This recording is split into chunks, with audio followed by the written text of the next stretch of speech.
May the words of my mouth and the meditation of all of our hearts be pleasing to you, O Lord, the one who gives us strength and the one who does redeem us. Amen.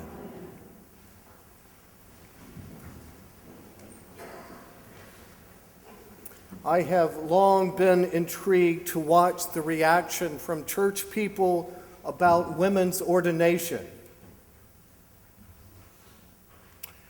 I've been more intrigued rather than angered, for I obviously admit that I'm a male and not a female, so my reaction is more out of intrigue and confusion and not anger. I've been confused, though, by, in part, the Catholic response to this. And so for my Roman brothers and sisters, presently or past, I know I'm getting into dangerous territory right now. I'm not going to stay there very long, for I really can't comment too extensively about the Roman Catholic Church and female priests. I figure I should stick with the Episcopal Church, a church I know. But one of the reasons, as it goes, that Catholic priests should only be male is that the disciples were men, and there were no female disciples. That, by the way, runs contrary to much of the evidence that we have about the early Jesus followers. There were many female disciples. So I will leave that there and move on to the Episcopal Church. I was confirmed by the former presiding bishop, John Allen, former bishop of Mississippi. 1995, he laid his hands on my head and welcomed me into the Episcopal Church. Presiding Bishop John Allen was well known, controversial among some, because he struggled with ordaining women to the priesthood. In fact, at one time he contemplated resigning his post as a presiding bishop. Instead, he stayed in the game, went the course with the church, stayed in the church, and shepherded our church through some very difficult years in the mid-70s and late 70s. There had been for 2,000 years all sorts of debates and conversations about those early Jesus followers who were Jewish, mind you, to remind people that the early Jesus followers were Jewish. And so how did, in the span of just a few generations, this motley crew, ragtag bunch of Jewish people following Jesus grow into this thing that has become the church? Some people say, Tim, if you remember your history, there was an emperor named Constantine, and when he came along, he made Christianity the state religion. True, but the number of Jesus followers had been growing long before Constantine ever arrived on the scene. Another school of thought is the church grew and exploded because of martyrdom. That there were people who not only willfully, but joyfully in some cases, gave themselves up to martyrdom for Jesus and for the sake of faith. That is true, but martyrdom didn't occur till much later as the church was growing. For a couple of centuries, the church was exploding and growing. Why? Wayne Meeks, who's a sociologist of the first century, believe it or not, you can be a sociologist of the first century. He has found a lot of evidence, a lot of literature, and in his book, he suggests two compelling reasons why the church grew and exploded. One, there was a proliferation of women among these Jesus followers, that in all these house churches, people weren't really meeting in secret, they were meeting in house churches. And so in all these homes, there was a preponderance of women around. And it stood out because in the Roman world, the status of women was far less than it is even in our world today. And so in that world, the rights, the recognition of women was far different than it was in the rest of the known world. And that was among Jesus' followers. Imagine that. Among Jesus' followers, a preponderance of women. The second thing Wayne Meeks said is the church had a reputation, not only for the way they treated women, but the church had a reputation for how they cared for the poor. Jesus' followers had a reputation for caring for widows and orphans. They had a reputation for caring for those in need. And Wayne Meeks suggests this is why and how the church exploded. Now, I want to say to all the men who are with us here this morning, I'm not trying to throw you under the bus. Perhaps we can have a separate conversation. But the fact is, women have run the church for 2,000 years. And we just need to admit that. Why I've been intrigued and confused, slightly annoyed at all the noise and the energy and the rancor that comes with this fretting about women in leadership position in the church. We have the church because of women. I'm here as a priest standing before you in large part because of my mother. My mother took me to church every Sunday. My mother made me go to church. So for all you younger people here who don't have your driver's license and can't drive wherever you want, guess what? Your parents may have made you come here this morning. That's not such a bad thing in our world, is it? Women have run this church for 2,000 years, and I'm grateful. Let me tell you about another woman who went to church a lot. You wouldn't have known much about her. She didn't have a Facebook page. She didn't tweet. She was never in the news. She was always on the sidelines, doing ministry, but hardly ever seen. Osceola McCarty was her name. And she worked for nearly 70 years in her native Hattiesburg, Mississippi, as a seamstress, and she washed clothes. Osceola grew up black and poor, the offspring of indentured servitude.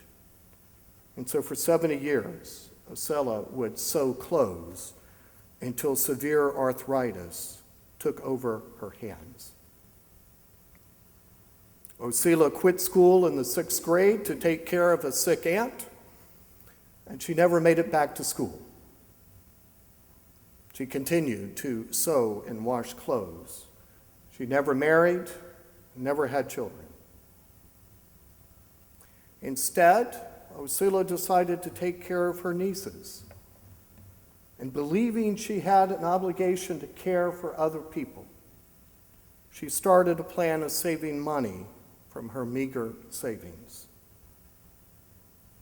Keep that in mind. She sewed clothes and washed clothes, but she started an intentional plan of saving to give that money to people in need.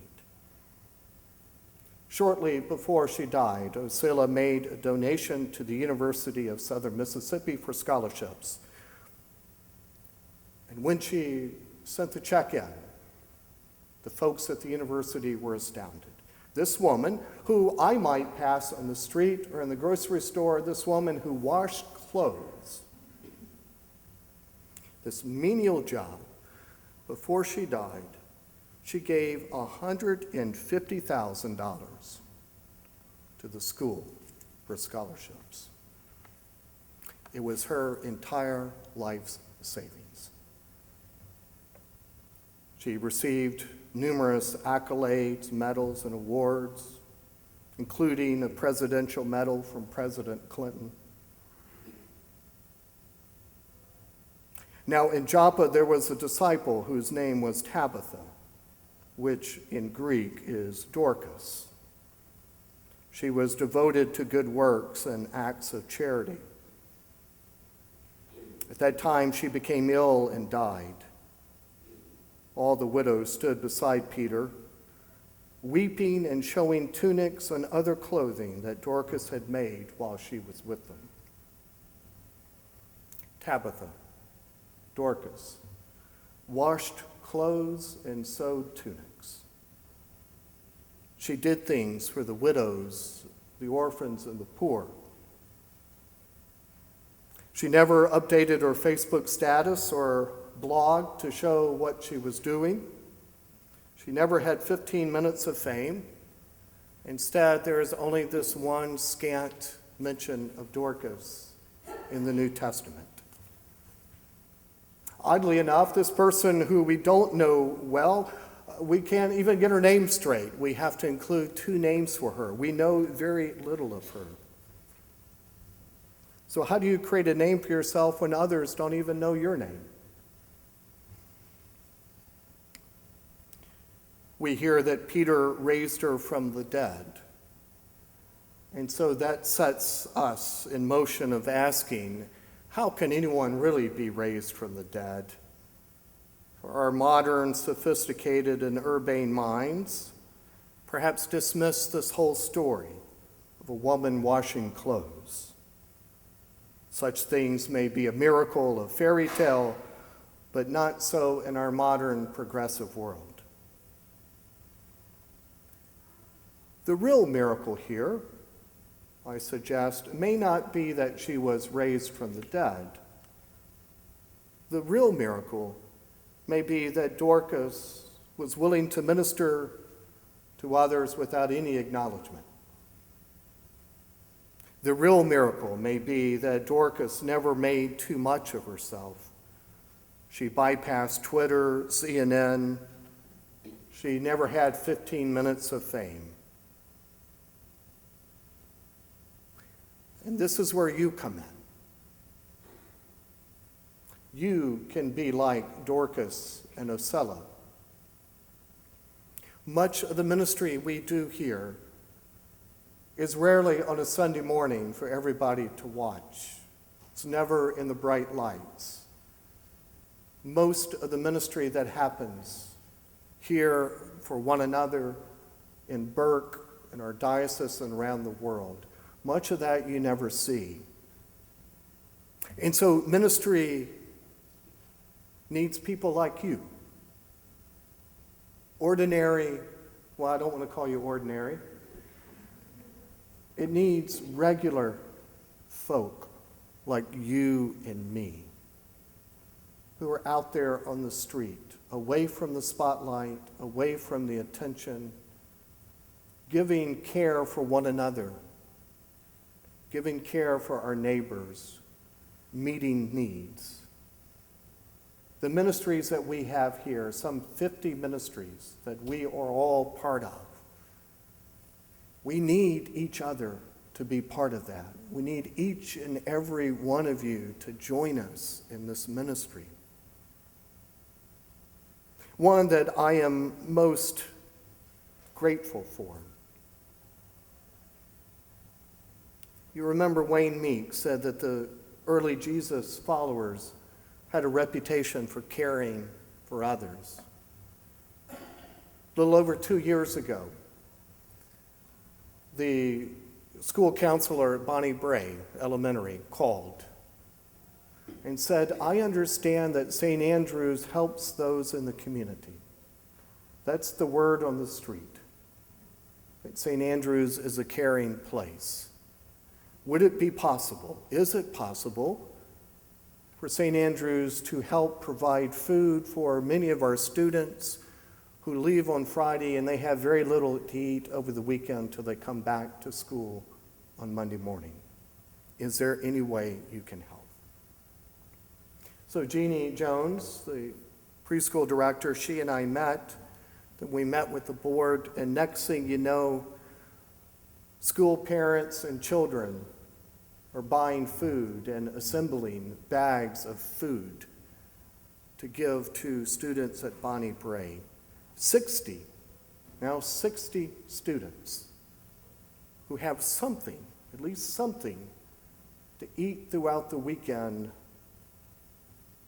If you go to Shoppers across the street, you will notice brown bags of food.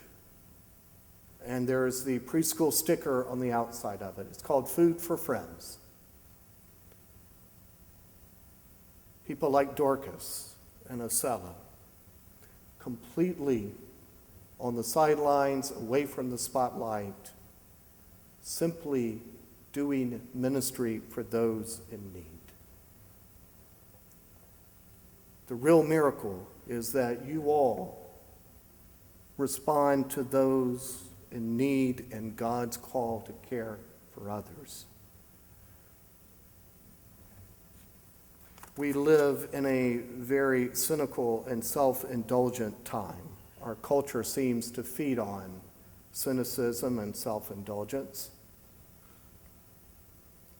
Cynics and navel-gazers alike will tell you that only what happens to them, only what they can understand and know, only that experience is real and important. And so what you have to contribute, what you have to share, well, that's just your opinion, because mine is right. And then you're required to go on Facebook or some other site and comment. Our culture tells us that we should be famous, or at the least, that we're entitled to 15 minutes of fame. We all want to be on the stage. We all want to be cool, trendy. Lord knows many churches out there are trying to find all kinds of packages and services and conferences and whatnot to be trendy and cool. And then there's Dorcas and Osella. Away from those spotlights, away from the attention, simply caring for other people. The real miracle may not be that Dorcas was raised from the dead. In the back pages of the news, in the back pages of the websites and newspapers, in those areas that we don't read about because they're not compelling and jazzy, the news that a woman cared for the poor, a woman washed clothes and sewed tunics. When faced with all kinds of opportunities to care for others, the real miracle may be that Dorcas bothered at all. In the name of God, amen.